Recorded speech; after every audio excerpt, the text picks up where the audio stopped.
even educated fleas do it. Let's do it. Let's fall in love. I'm sure giraffes on the sly do it. Heavy hippopotami do it. Let's do it. Let's fall in love. The most refined ladybugs do it when a gentleman calls. Moths in your rugs do it. What's the use of mothballs in shallow shoals? English souls do it. Goldfish in the privacy of bowls do it. Let's do it. Let's fall in love.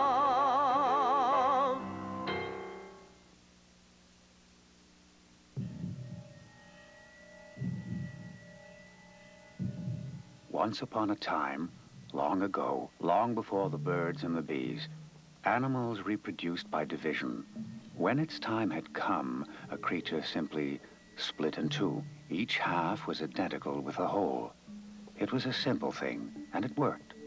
But in its eternal sameness, perhaps a bit boring.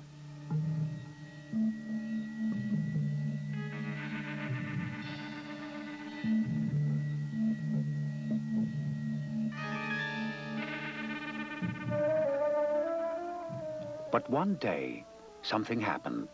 Something new and profound. Instead of dividing by themselves, two creatures came together for a time to exchange the vital cells of their heredity.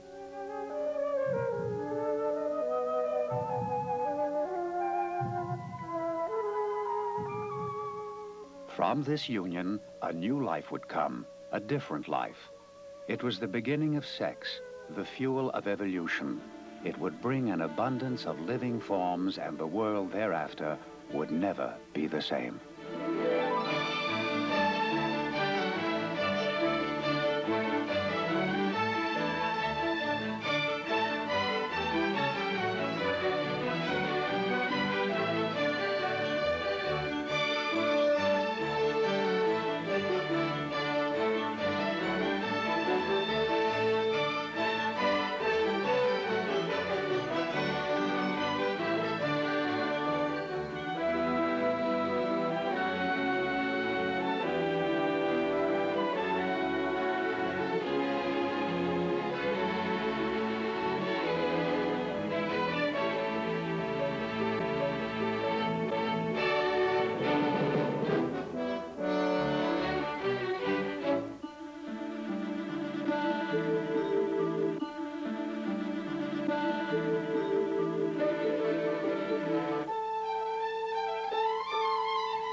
Man looks at nature with a lover's eye.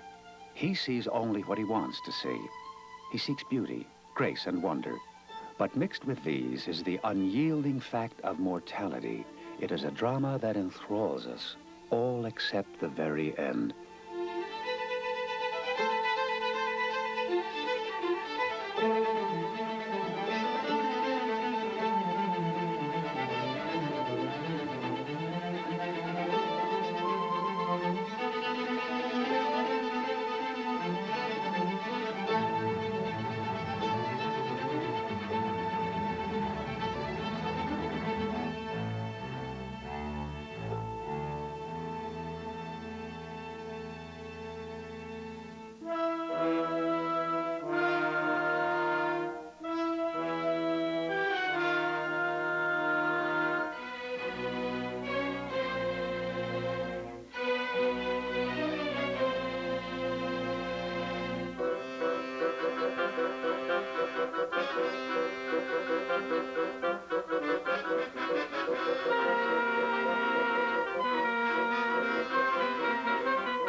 Eating and being eaten, equally natural and equally inevitable.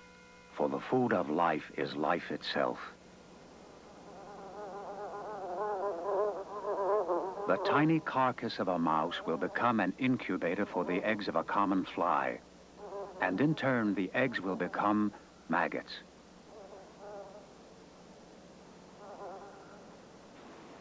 Nothing is wasted in nature. Its efficiency defies the human imagination. Life itself never really ends. For every death, there is transformation.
In 10 days, it is done.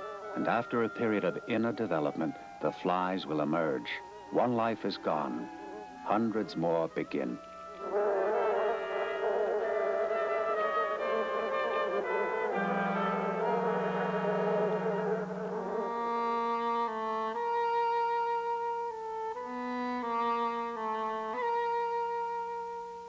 Only bone remains of the mouse, but it will decompose in time, bring rich minerals to the soil, and another form of life will surge ahead.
Symbol of beauty, token of human affection, the flower is a sexual organ of plants, and the lavish seduction of the flower is but a lure for the chosen messenger of procreation, the insect.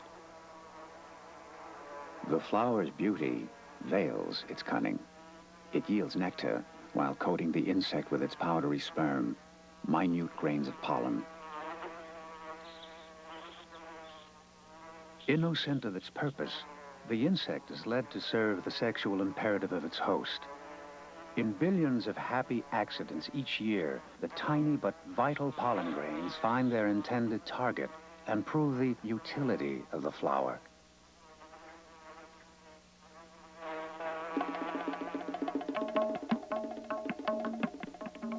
We attend what pleases us, a field of color, a perfumed breath of wind. Yet they are merely incidental clues that the great impersonal machine of reproduction is raging on. The most powerful reproductive capacity in nature and the most alien in human eyes has been bestowed upon the insect. His instinctive couplings are strange and indiscriminate. He may live only long enough to reproduce. Were the insect a philosopher, he might well proclaim, "I mate, therefore I am."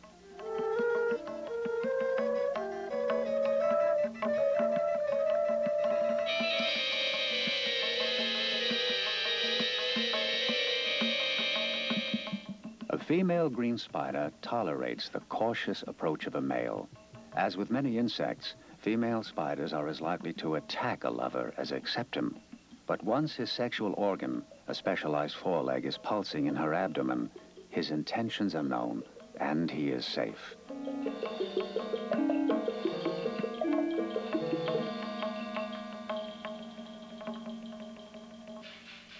In the voracious insect predator, the praying mantis, hazards for the courting male are even greater. He approaches the female with extreme caution, seeking to mount her even before she is aware of his presence.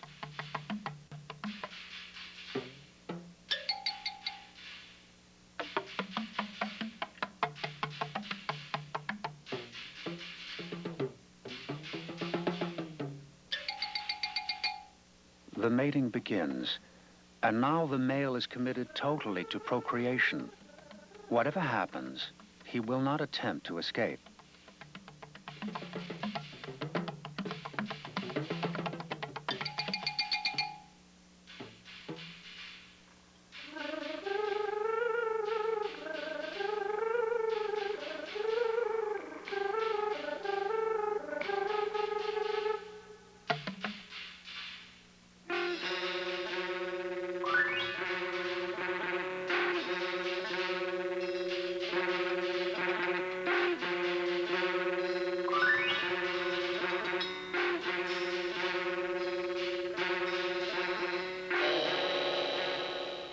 The male continues to mate. Even when his head is severed, reflex will take over, programmed for the survival of the species.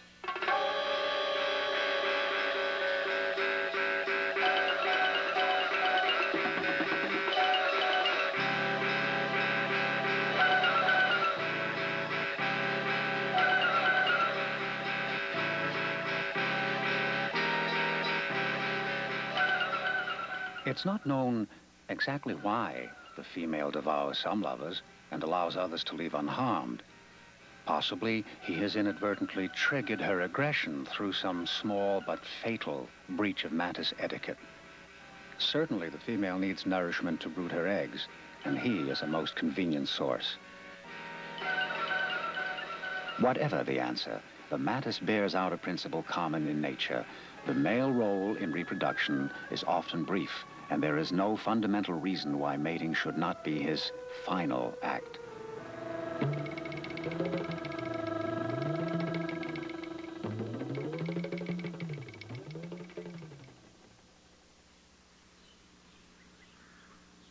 The female mantis will lay hundreds of fertilized eggs. Like most insects, she is a specialist in mass reproduction.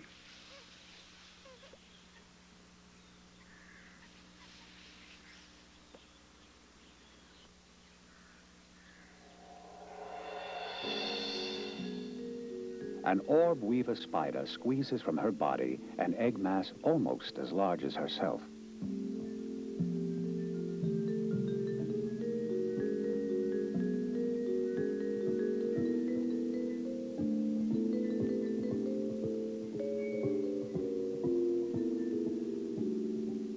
This is the last climactic act of her life. The mother spider will soon die, but not before she has woven a protective cocoon around the eggs. Insulated against cold, they will survive the winter that she cannot.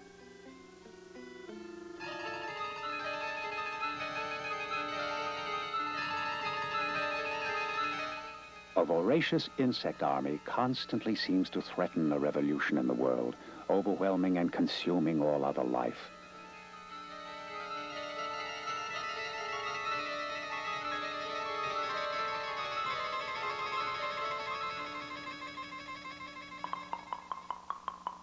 But more than half of every insect generation is mere fodder for other creatures.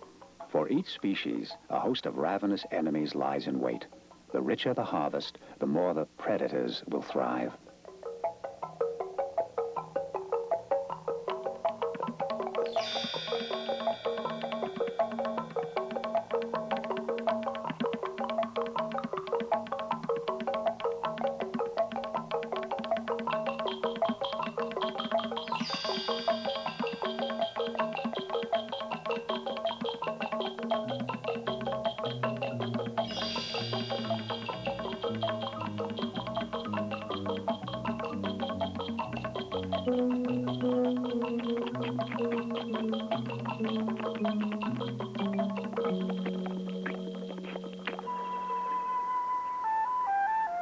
In all the waters of the world, fish endlessly reenact the mysterious ritual of spawning.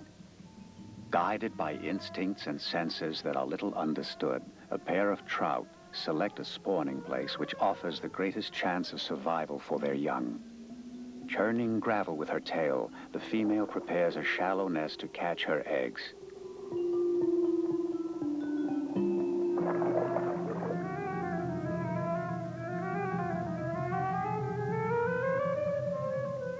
Now, with a series of subtle signals, the couple are about to release sperm and eggs.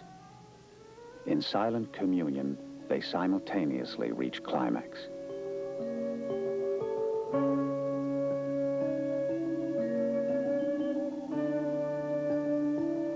In a crucial instant, millions of sperm and thousands of eggs swirl together. Only some of the eggs will be fertilized. Still fewer will survive to hatch. Yet the way of the fish has won survival for over 300 million years, far longer than any large animal that breeds on land.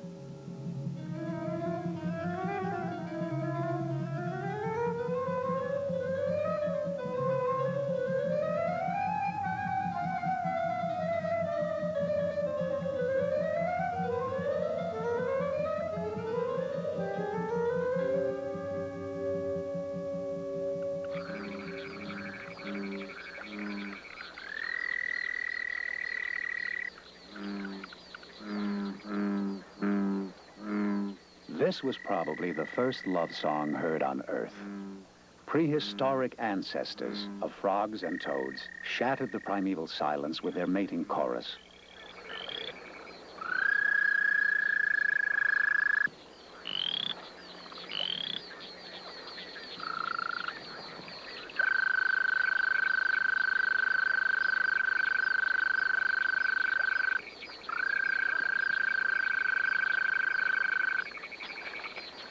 First large animals to emerge from the sea, amphibians' reproduction still is tied to water. But unlike the subtle way of fish, frogs enact a clumsy parody of rape.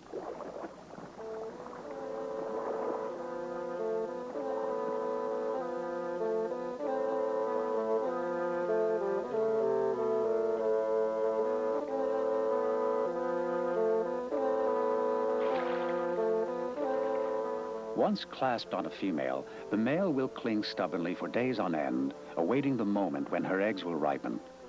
Though the female appears indifferent, the male's presence stimulates her production of eggs.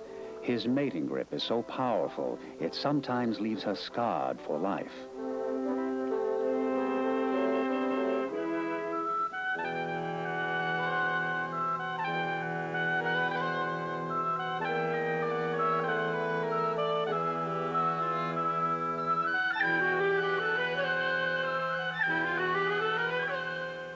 As with fish, sperm and eggs combine externally. The exhausted parents will soon abandon them. Remarkably, the sex of many amphibians is not determined at conception. The eggs can develop into either sex. The proportion will be dictated later by environmental conditions.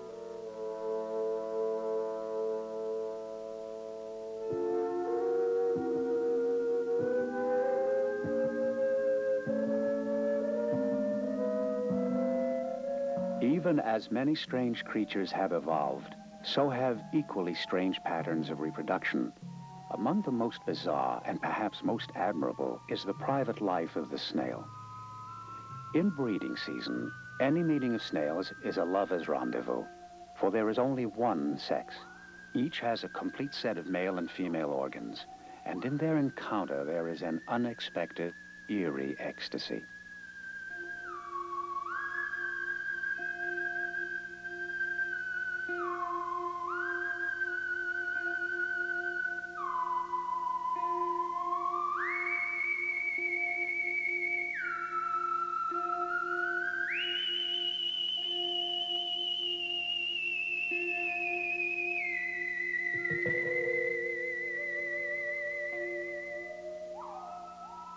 The mating union is formed at the neck. The two may remain joined for more than an hour. Each has organs equivalent of penis and vagina, and when they have done, each has inseminated the other.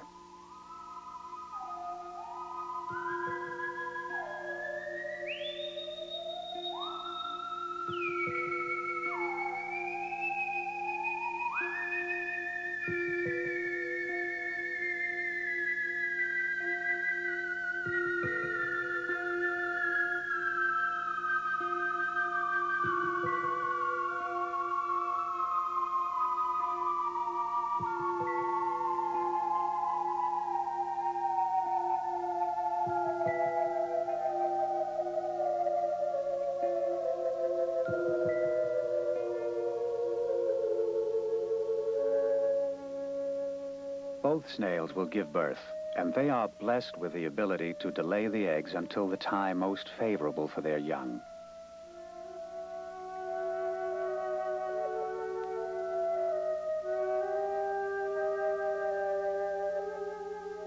Hatched from a thin, translucent egg, all young snails are formed like their parents, destined to be both father and mother of their kind.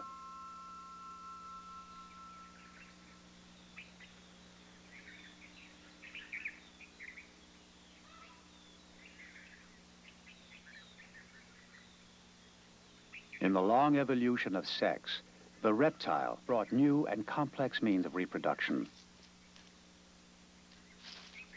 The courtship of lizards could be mistaken for a fight. Seemingly, the male bristles with aggression.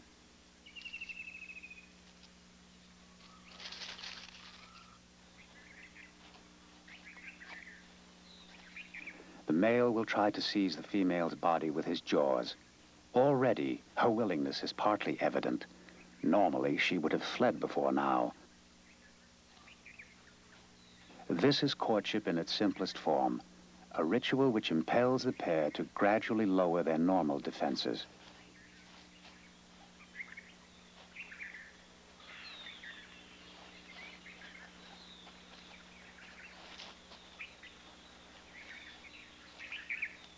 Mating, a brief time out from the battle for survival. Only in this moment will the lizard allow such intimate contact.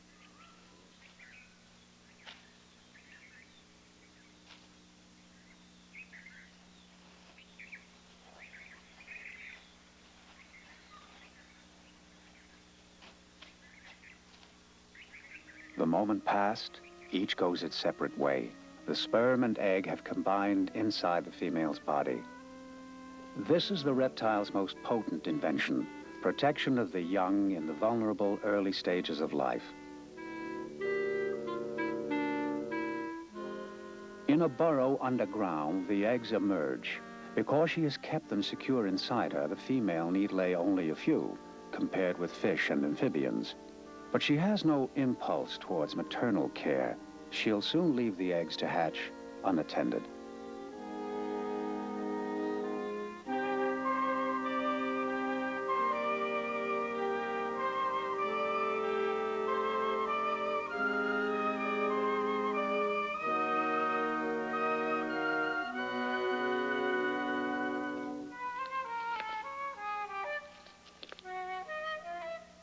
Guided only by instinct, the young fight their way free. From the first breath, they are active and alert.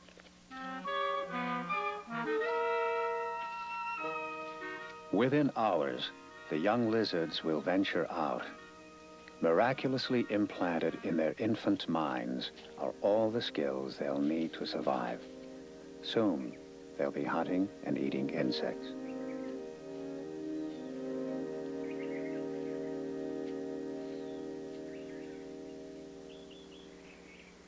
It was once fancied that every bird song was a testament to love. Sadly for romantics, scientists have shown that birds sing for a variety of reasons. Still, the magic remains, an essential rite of spring.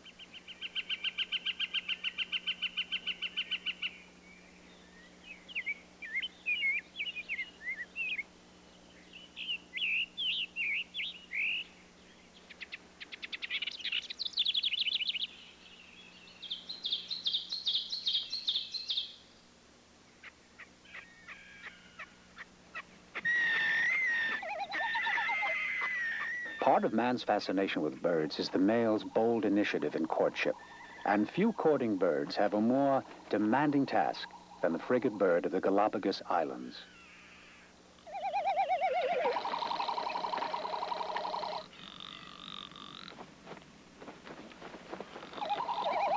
As a female passes overhead, the frantic male advertises for her favor. The huge red pouch on his neck has no function except to catch the eye of a mate.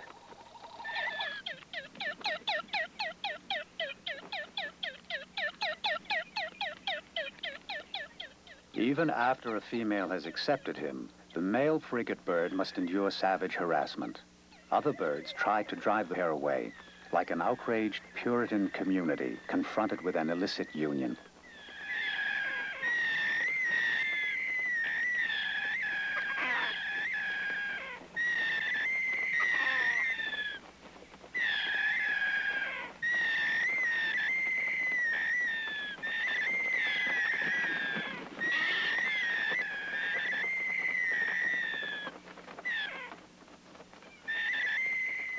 Still, the labor of love is not over. It is the male's job to gather material for the nest. With rivals on the same quest, each twig becomes the object of a spectacular contest of dominance.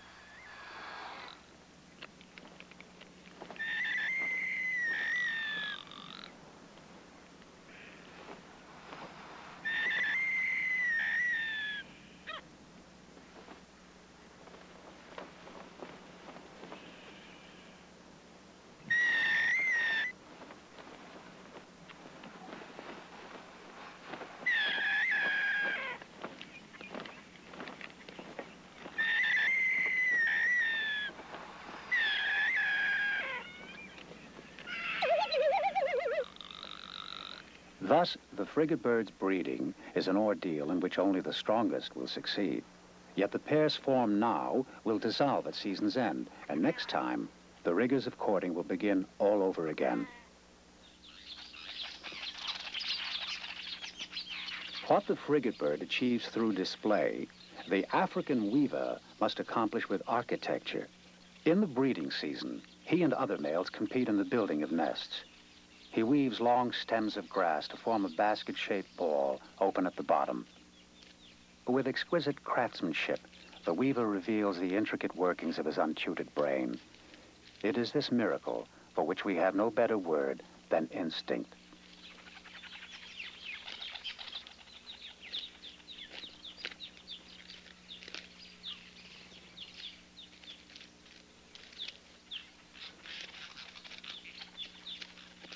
The female weaver shows interest only when the nest is complete.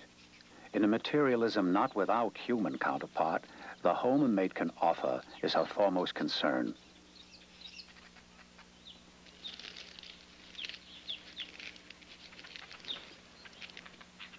The weaver's reward, a mating which lasts only a few seconds.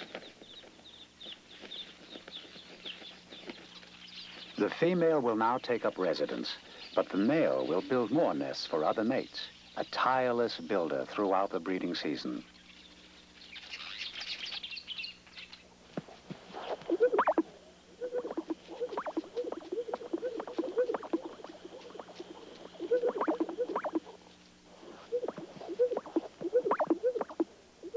In courtship display, the world of birds is uniquely colorful and varied. But these rituals have a common purpose. Male and female must synchronize their reproductive systems for mating, and they suit their actions to their need.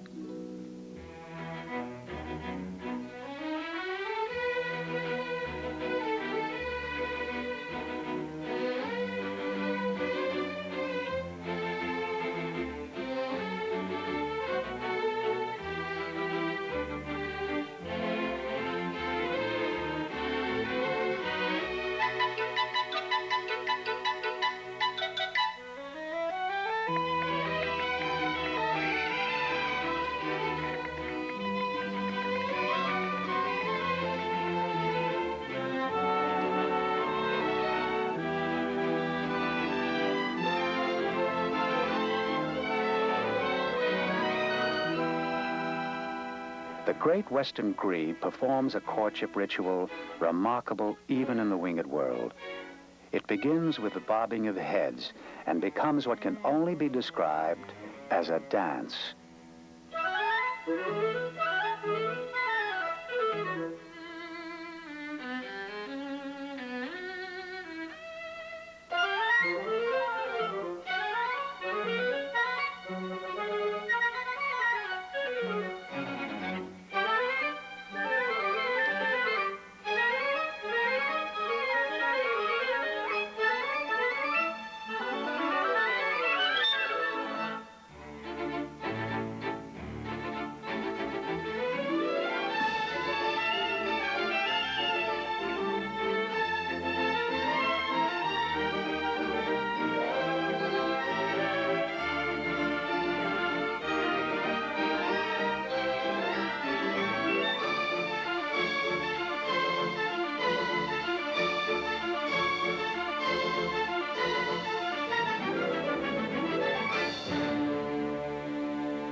Many birds, like grebes, form strong bonds and remain together after mating to nurture their young. But this behavior is rare in nature. More often, male animals show no awareness of their role. A father's care is mainly known only to birds and to man. Necessity, rather than sentiment, forges the bond among birds. Neither alone could meet the appetite of the chicks, but almost invariably, the bond will last only as long as the need of the young.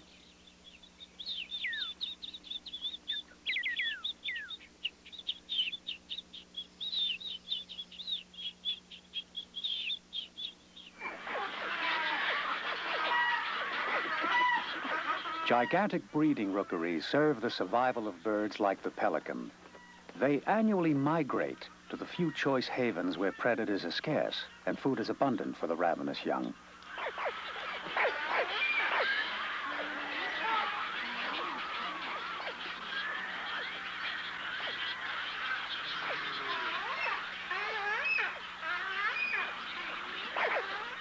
The chick's appetite all but overwhelms the adult pelicans. Sometimes when food is scarce, only the strongest chicks win enough food to escape starvation.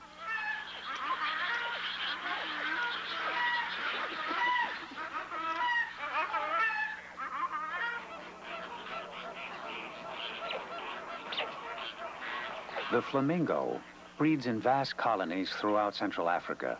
The infant birds have only 11 weeks to grow large and strong enough to fly. Their parents produce a highly nourishing form of milk that aids swift development.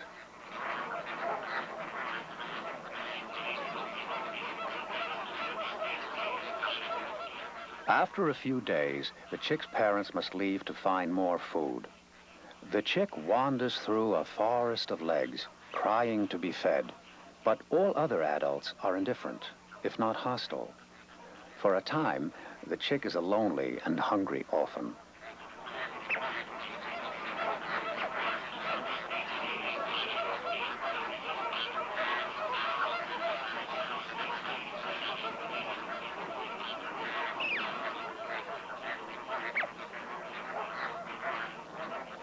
Incredibly, when the chick's parents return to the rookery, They apparently single out and feed their own young. Exactly how they distinguish one among thousands of chicks remains a mystery.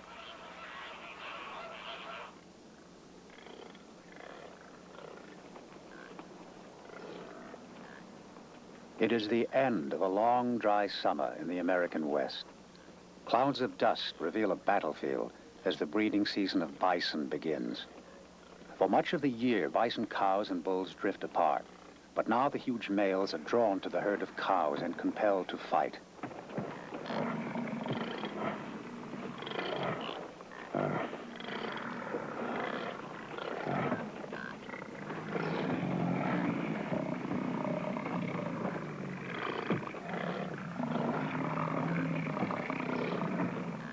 At issue is dominance, a bull's right to keep possession of a cow for mating. Slowly, over a period of weeks, the endurance and strength of each bull will be tested against the others.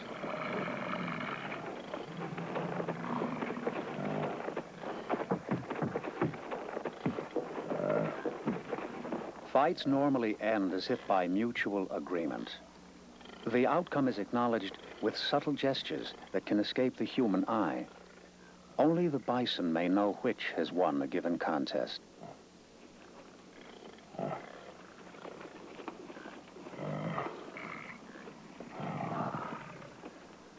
Secure in his hard-won dominant position, a successful bull moves to tend a cow, staying close by her.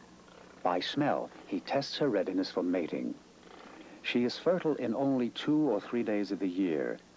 With extraordinary precision, both cow and bull sense when this time has come.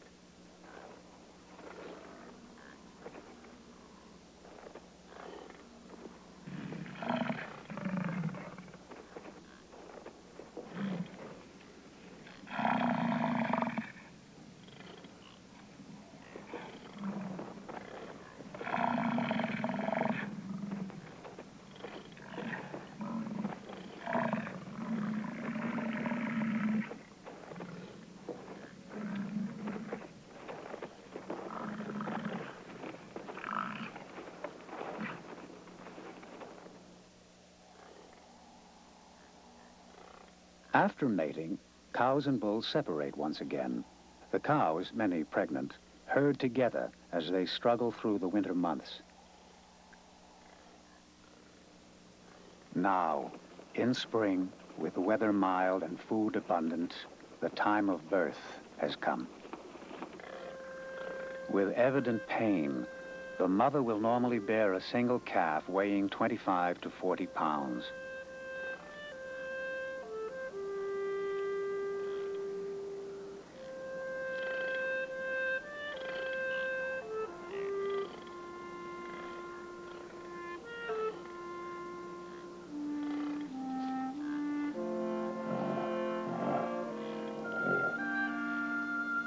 The time immediately after birth can be the most dangerous in the life of a bison. For now, the infant must rise and walk almost immediately. If it fails, its mother may abandon it. Instinct impels her to stay close to the restless herd.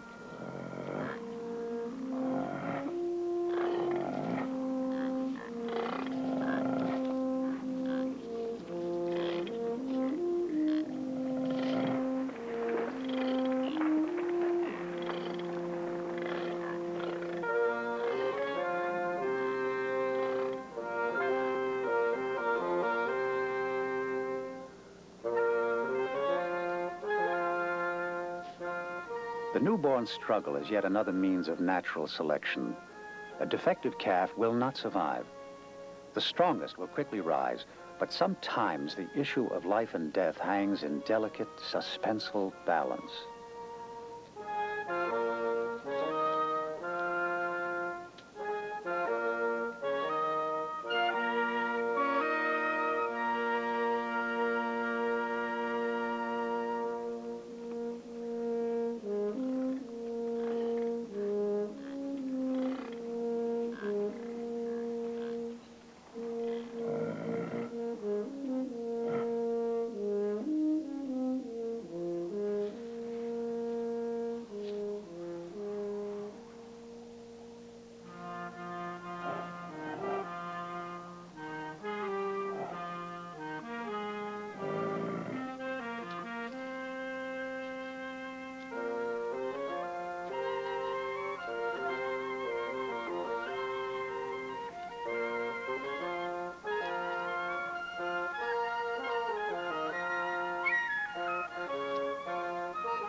Australia, stronghold of the kangaroos and other peculiar mammals called marsupials.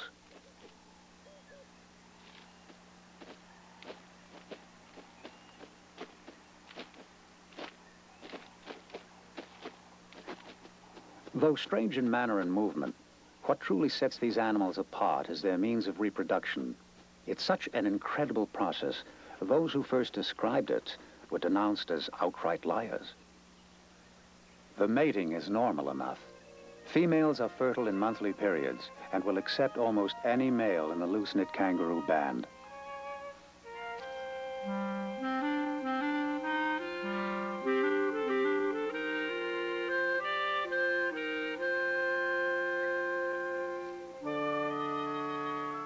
Only 40 days after successful mating, when the single baby is little more than an embryo, it is thrust from its mother's body.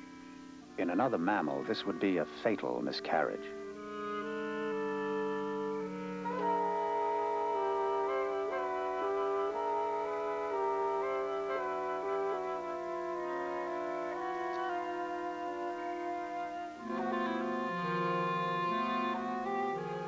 The fetus is less than 2 inches long. Blind, guided only by touch and smell, it embarks upon a torturous journey, its very life at stake. It gropes upward across its mother's belly, seeking refuge in her pouch. The mother cannot help. If it falls or falters, it will die.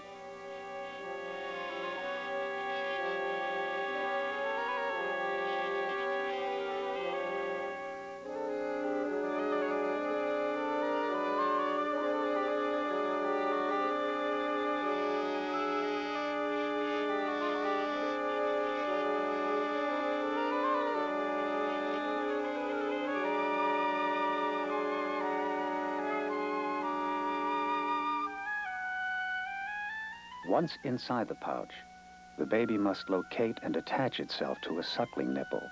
Here, it will remain and grow in safety.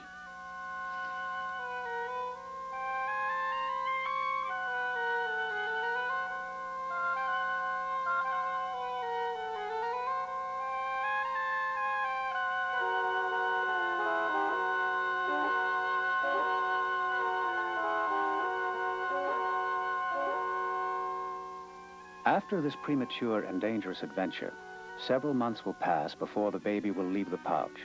Development begun in the uterus is finished here.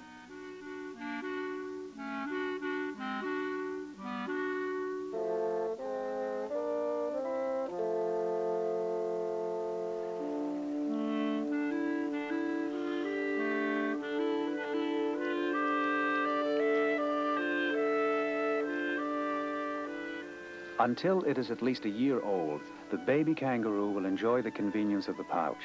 It is at once his home, his transportation, and his source of food. Indeed, except for the hazardous manner of their birth, marsupials enjoy one of the best equipped mothers in the animal world.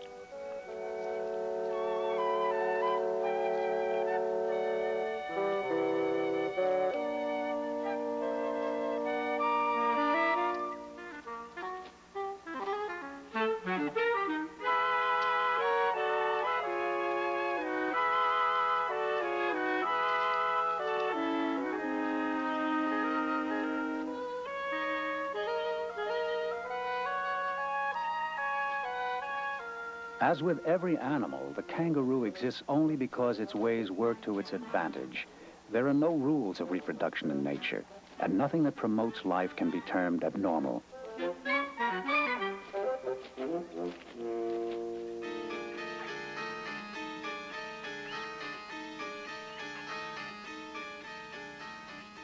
In all its intricate mechanisms, reproduction is the servant of a species' survival.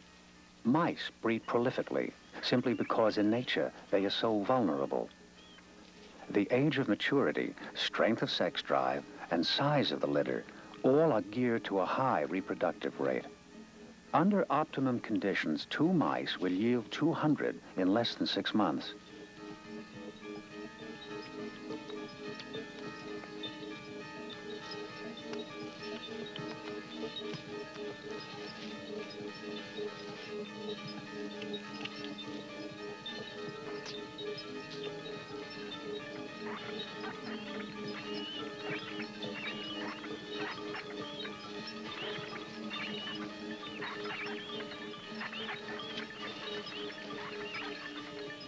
Only man and the animals he keeps in captivity can transcend the normal checks and balances of nature. Both may avoid the threat of predators and enjoy an abundant supply of food. But sooner or later, unbounded fertility brings a crisis. In nature, birth control has always existed. In myriad ways, the urge to mate is related to the necessity of survival.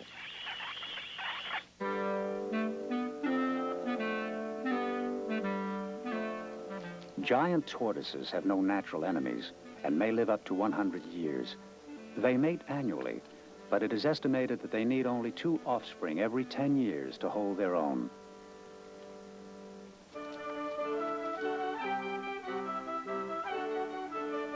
Higher primates, like baboons, mate frequently, but only 1 offspring normally results, and thus the reproductive rate is low.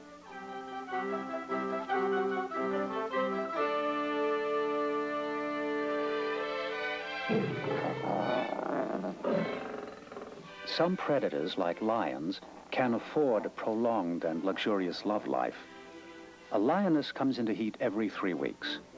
Over a period of several days, she will keep close company with a male. On the average, they will mate once every 20 minutes around the clock.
In prey animals, like the Uganda cob, mating is usually hurried, but the rate of conception is high, even though the act may literally be performed on the run.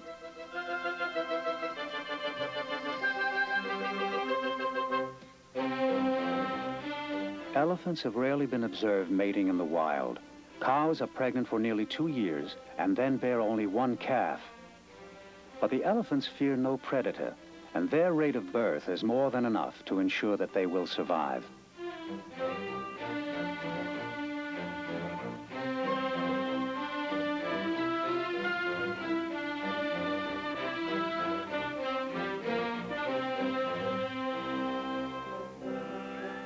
The various species of rhinoceros show a similar pattern. Male and female rendezvous as infrequently as once every 2 years, but the mating itself can continue for more than half an hour.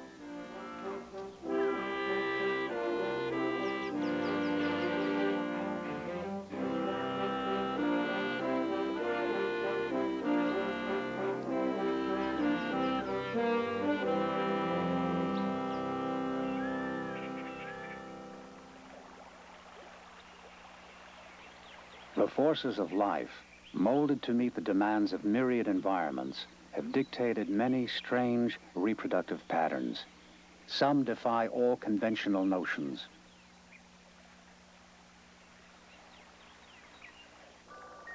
Daphnia, a tiny relative of the lobster, has reduced the role and significance of the male to an absolute minimum. Mating between the females and the much smaller males may occur only once in dozens of generations.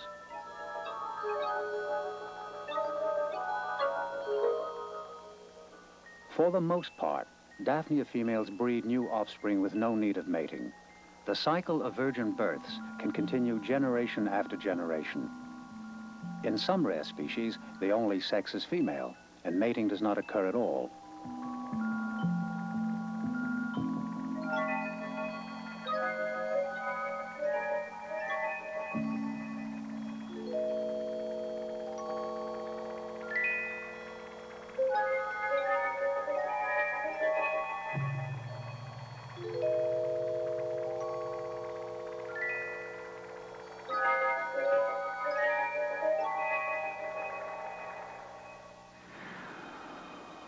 chill winds of fall warn of severe cold to come.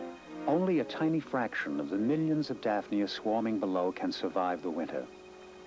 Now females respond to the changing climate. They grow massive insulated egg sacs on their backs. Shed from their bodies, the sacs will lie dormant for months. But with the return of spring, they will hatch, and the species will be born again.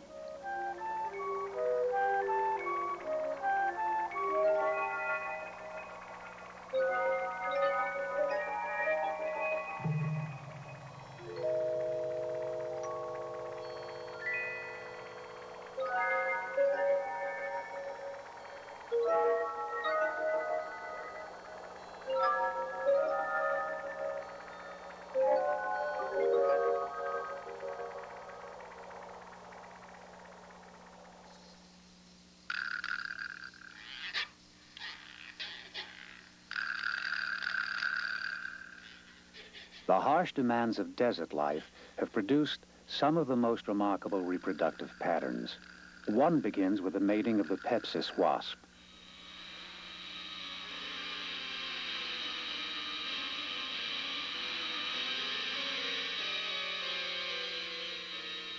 The fertilized female activates an elaborate strategy for survival. The only way her species can reproduce is through an incredible series of events.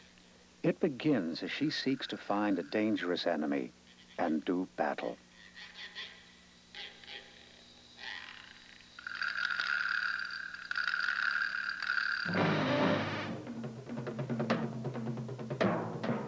By instinct, the wasp will only lay her egg on the body of a full-grown tarantula.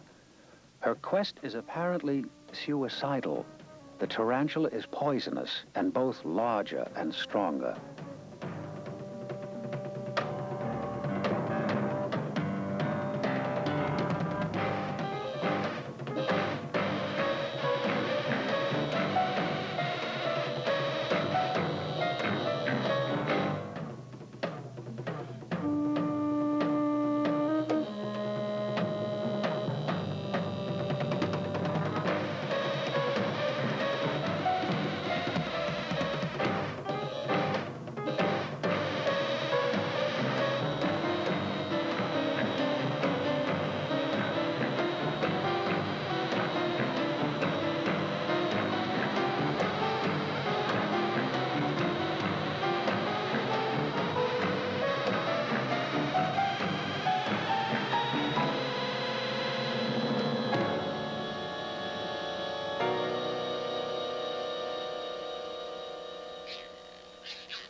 Now the wasp will drag the tarantula back to his burrow.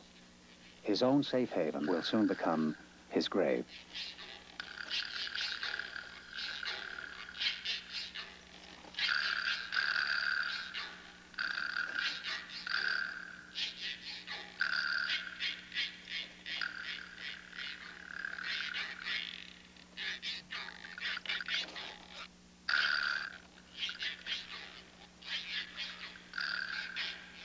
By design, the wasp has not killed the tarantula. It is merely paralyzed by her venom. If it died, it would be useless to her, for her egg will become a parasite on the tarantula's helpless body, stealing life to feed its own. The mother wasp is gone, sealing the burrow behind her. Over a period of weeks, the egg will become a larva and consume its victim.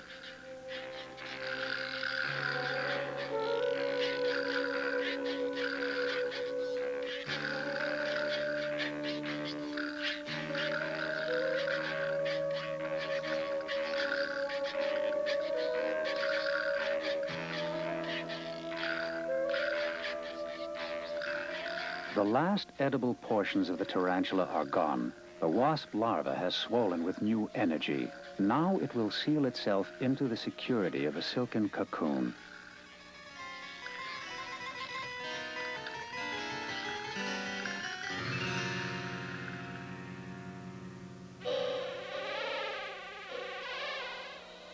Finally, after many months, metamorphosis is complete.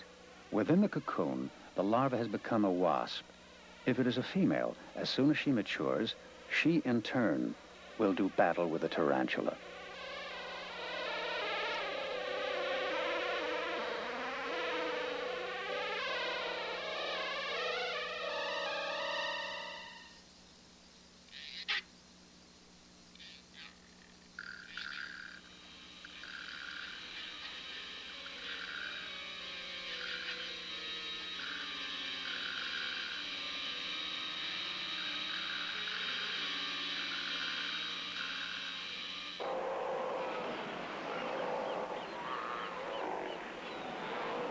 From tranquil summer seas in May and June, great numbers of Steller sea lions congregate on lonely Pacific islands. Mammals that have adapted to marine life, they still must return to land to breed and bear their young.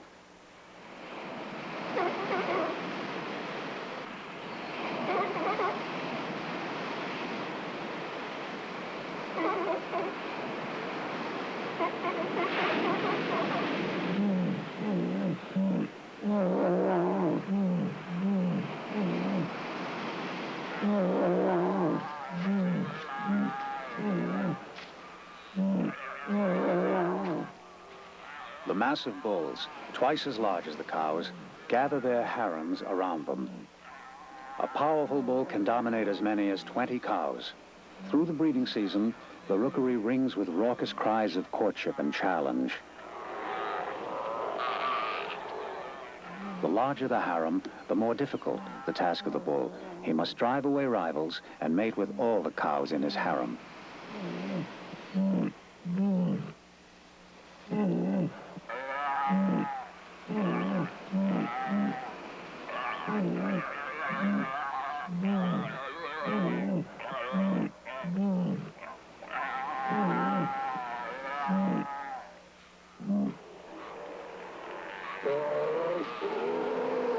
A cow bred the previous year is in the final stages of labor. For nearly a year, she has roamed Arctic oceans, but now returns to bear her pup on the same beach where it was conceived.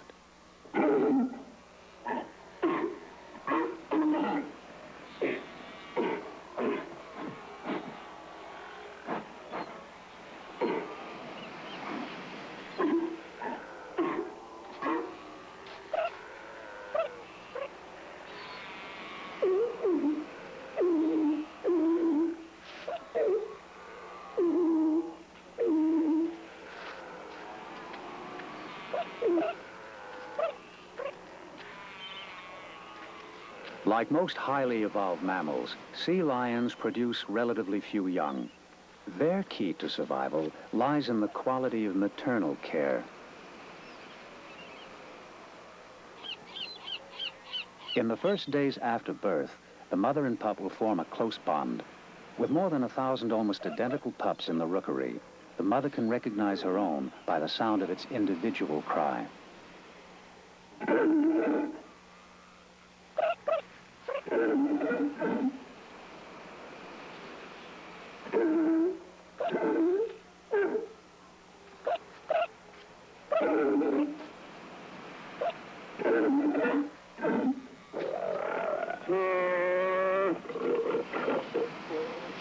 Aggressive rivalries often flare between cows in the rookery, but the bull usually intercedes when fights disturb the comfort of his harem.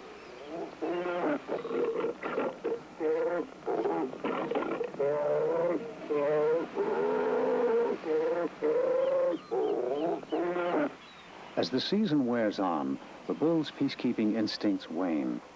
More and more often, the cows are free to engage in vicious squabbles. Sometimes, the pups become innocent trophies of battle.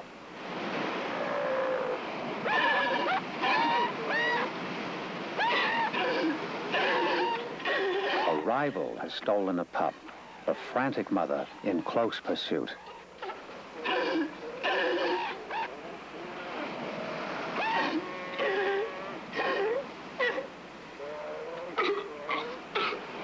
The rival cow has hurled the pup into a deep rock crevice below. She gives every evidence of malevolent glee, while the mother desperately seeks to find her child.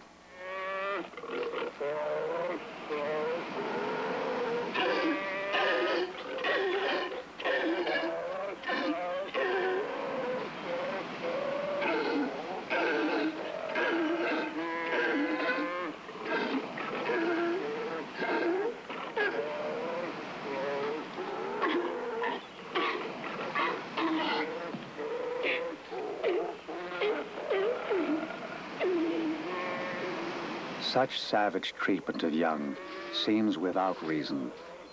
But possibly, as a population grows too large, overcrowding causes more and more fatalities among the pups.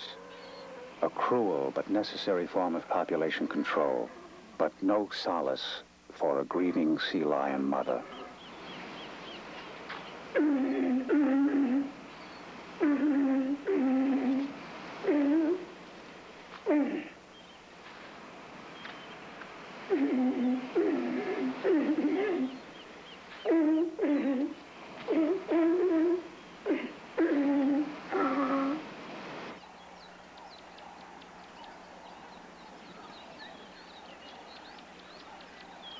In a few remote African game reserves, the last remaining wild chimpanzees survive, man's closest living relatives.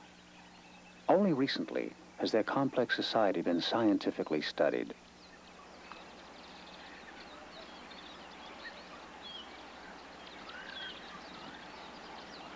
The chimps are found to have highly individual characters. They form close and continuing relationships. Some are timid, others gregarious. In many ways, their behavior is much like humans, their personalities beginning to emerge early in life.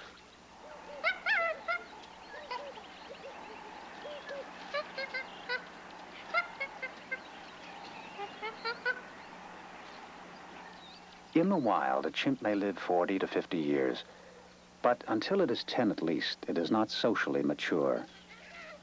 The closest bond and the most essential for survival is between mother and child.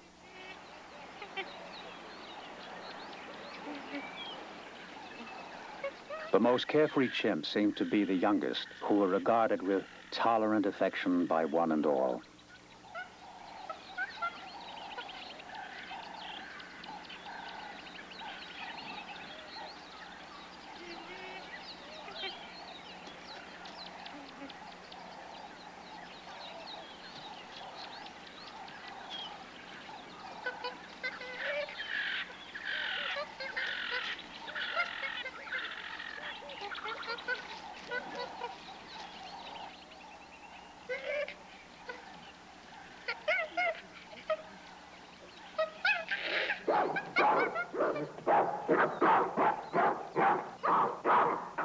Occasionally, older males break into brawling, aggressive displays. Dominance among them is in constant challenge.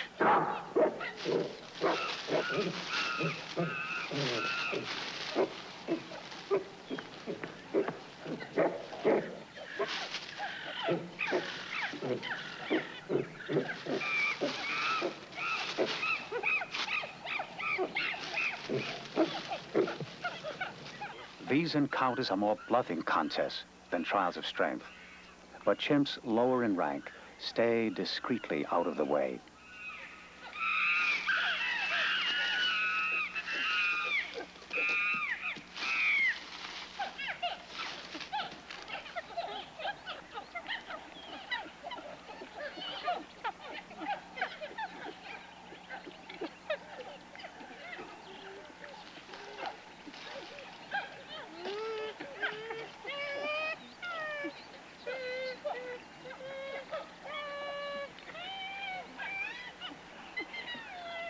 In the normal sequel to disruption, chimps solicit gestures of reassurance and comfort. The need for physical contact in moments of stress is great, evidence of deep, underlying dependent bonds.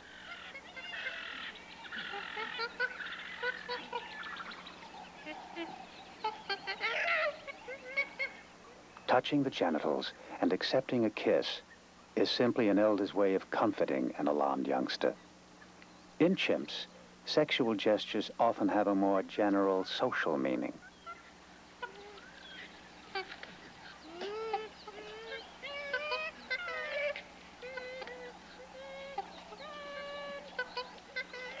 Among the forces bonding the chimps together, the sexual attraction of a mature female coming into heat.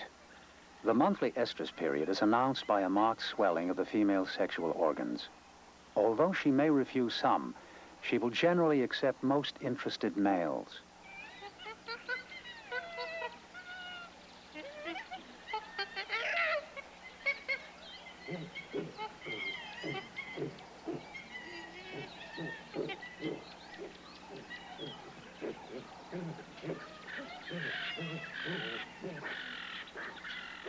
Most matings are brief, lasting less than 10 seconds. Mating frequently draws excited spectators, especially the curious young. Surprisingly, couples react with only casual annoyance when interrupted.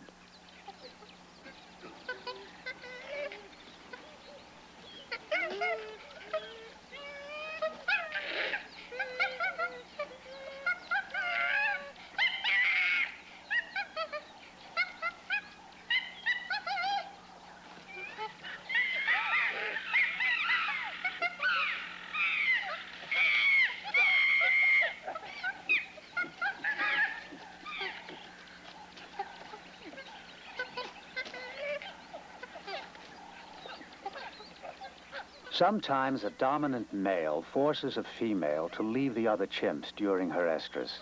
In this way, the general pattern of promiscuity is broken, with the stronger chimps having more opportunities to father young.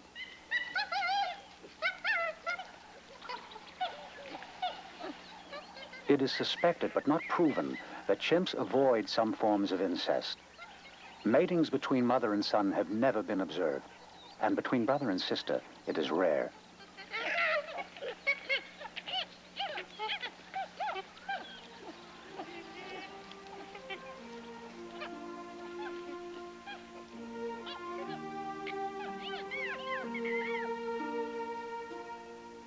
A newborn, only hours old, the placenta still attached by the umbilical cord.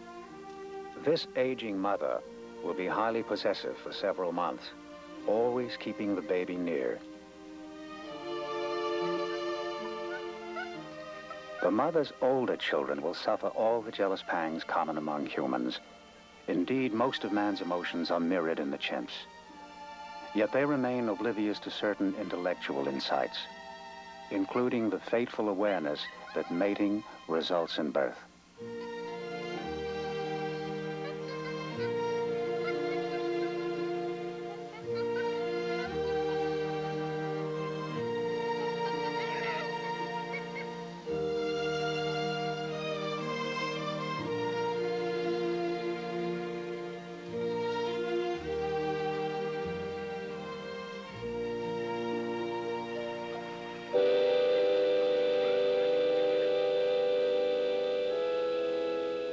In the Bible, it was man's original sin that he ate the forbidden fruit of knowledge.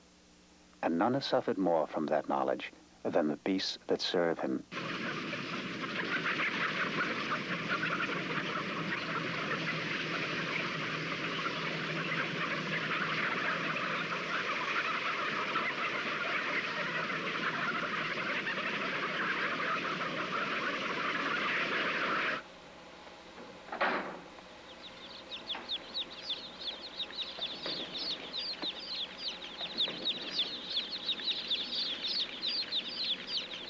Of all birds, the chicken is the most numerous in the world today, and it is a creature created by man to meet human needs.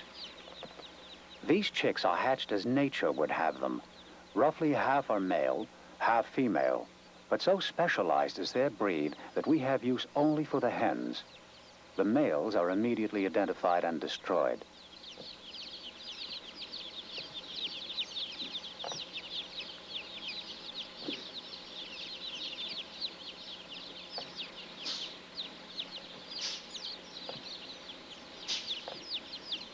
Enlisted in the service of human need, the females are processed with coal deficiency. Injections guard them against disease.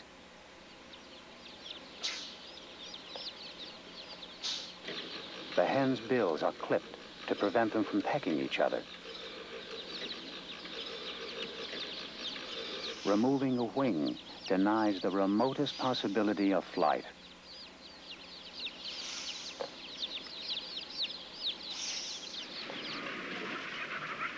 The hens become a standardized component of flesh, condemned to serve their entire life within a gigantic machine. They are bred only to produce eggs, and that is all they will ever do.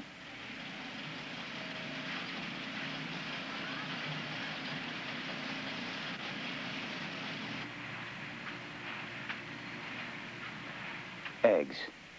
Each one contains the spark of Genesis. And every day, more than 200 million are laid in the United States alone. It is a miracle of efficiency and organization. But it is also a measure of man's insatiable desire to bend nature to his own ends.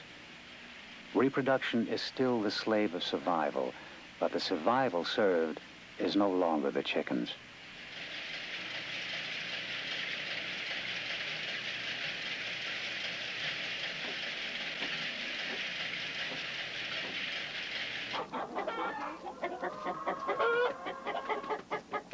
Man first began selective breeding thousands of years ago, and he has never stopped improving his creations.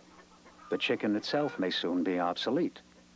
Super chicken, a giant variety weighing over 20 pounds, threatens to depose his puny relations.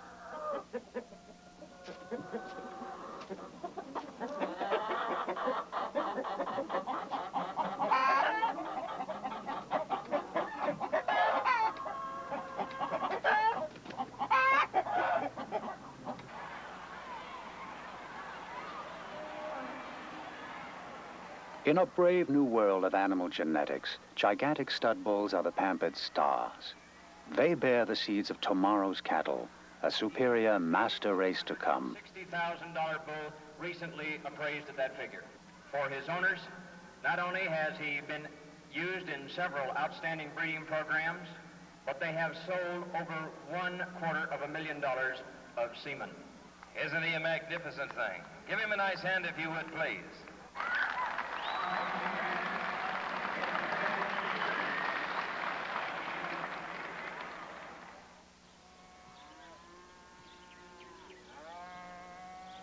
Modern research centers throughout the world seek ever more efficient forms of cattle. This is a center for the production of superior sperm. The bulls here are prize specimens, but they will never see the thousands of calves they father and have never mated with a cow.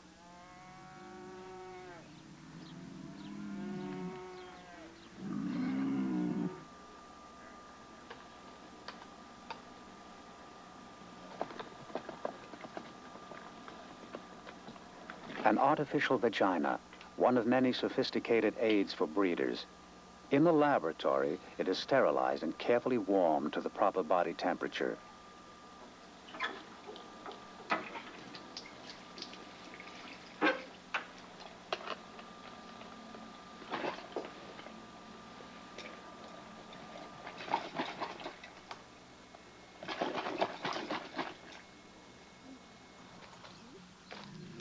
The bull's sexual instincts have never been allowed to develop normally, so it can be excited merely by exposure to another male.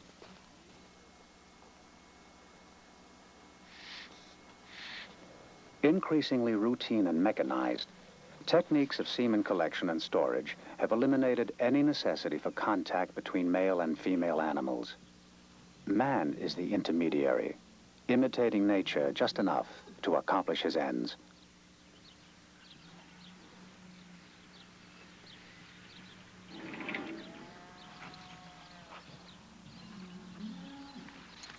Teased to a state of excitement, the bull is kept short of ejaculation.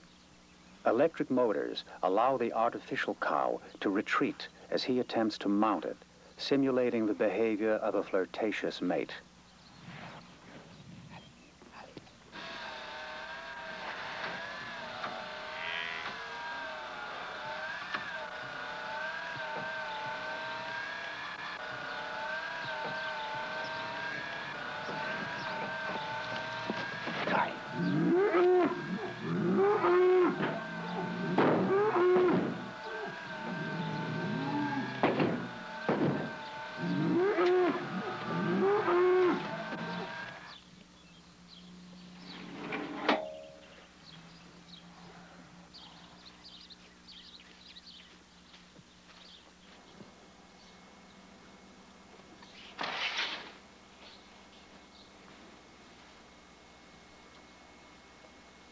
Bizarre it may seem, but artificial and controlled breeding is rapidly becoming the norm in modern agriculture. With a weekly ejaculation from a single super bull, 20 to 50,000 cows can be inseminated, creating a whole new strain of animals in but 1 year. And refinements are imminent. It is already possible to separate sperm that produces male and female, determining sex before conception. Soon, in both animals and man, the sex of offspring can be deliberately chosen.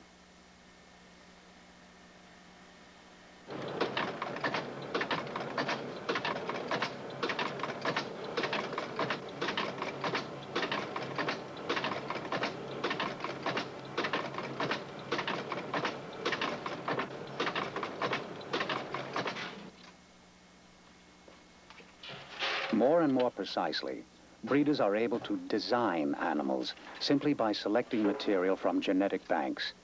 Techniques for freezing sperm are now so far advanced that it can remain potent in cold storage for several decades at least, possibly forever.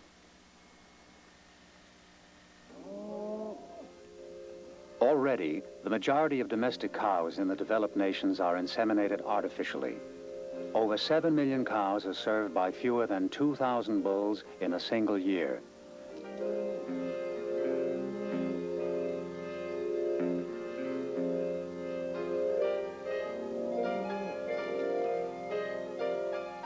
The procedure is swift and simple.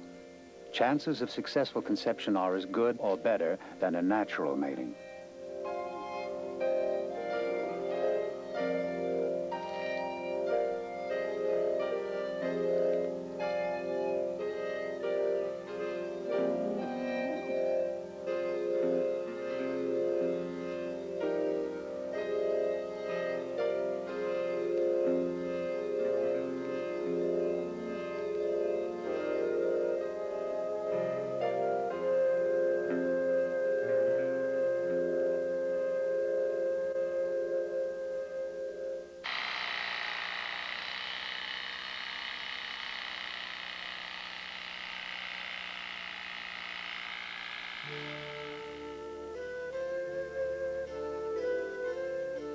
Medical techniques now are perfected, which enable a prize cow to produce far more than the normal number of calves. Earlier, this cow was given drugs, which caused her to superovulate, producing many eggs instead of one. Fertilized with a superior sperm by artificial insemination, the eggs will now be surgically removed from her body.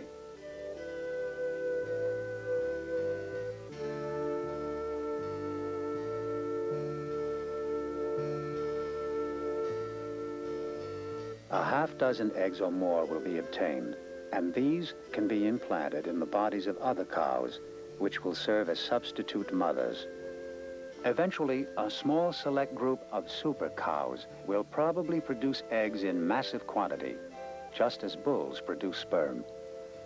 Other cows of inferior breeding will take on the chores of bearing and nursing the young.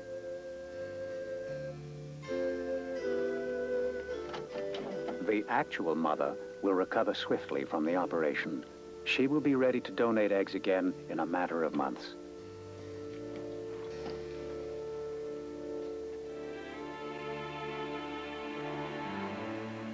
As biological science progresses, the very concept of motherhood is being altered. With laboratory animals, researchers close in on an ultimate goal: growing animals in vitro, within a womb of glass instead of flesh. The egg and sperm of a mouse are combined, not in mating, but under a microscope. With special cultivation, the egg will develop normally for several days. Like an atomic reaction, an awesome dormant energy has been released.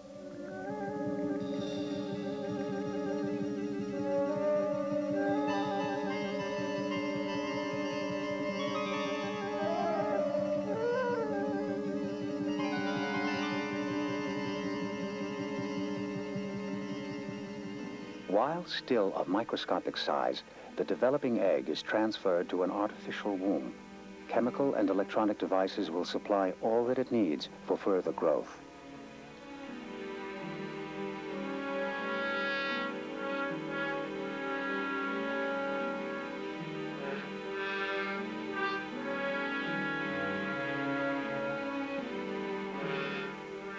In the next 11 days, under careful control and observation, the mouse will grow to term.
This is a scene from the not-too-distant future.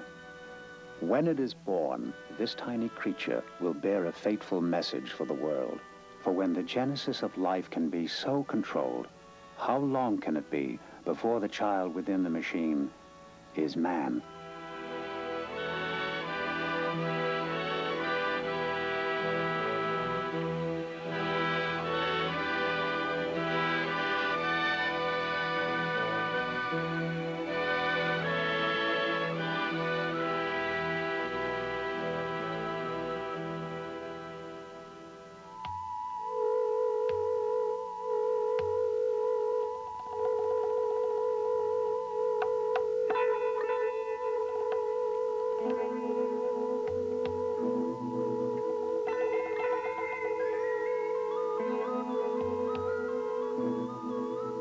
Once upon a time, long, long ago, animals reproduced by mating.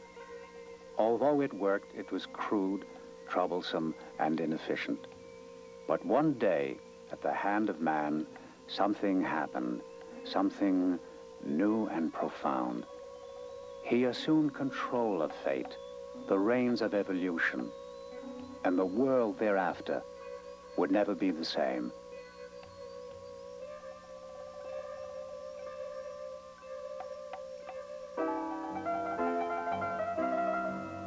When the little blue bird, who has never said a word, starts to sing spring, spring.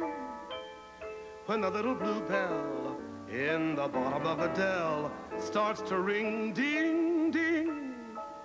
When the little blue clerk in the middle of his work starts a tune to the moon up above, it is nature, that's all, simply telling us to fall in love. And that's why birds do it, bees do it, even educated fleas do it. Let's do it, let's fall in love. Cold Cape Cod clams, against their wish, do it. Even lazy jellyfish do it. Let's do it, let's fall in love. Electric eels, I might add, do it, though it shocks them, I know.